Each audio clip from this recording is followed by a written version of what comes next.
जी किताब तैयार पई है, बस मैं बीमार हाँ इस वजह तो नहीं दे सका छपन वास्ते। किताबां तो सारियां नूं इज्जत मिली है जी, तो इज्जत देने वाला अल्लाह करीम है। पर जिहड़ी मेरी पहली किताब सी बर्फां हेठ तंदूर,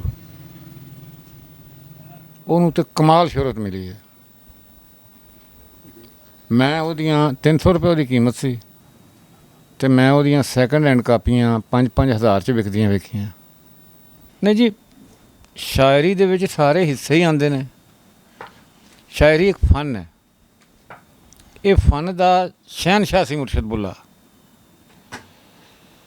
छेती बोड़ी वे तबीबा, नहीं तो मैं मर गईया, तेरे इश्क नचाया करके थैया थैया। आहा हा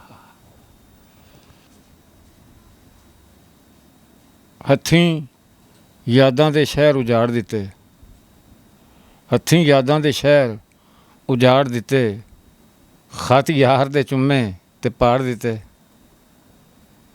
फुट पाथिए विक के महल लै गए, फुट पाथिए विक के महल लै गए, असी कुली दे कख भी साड़ दिते।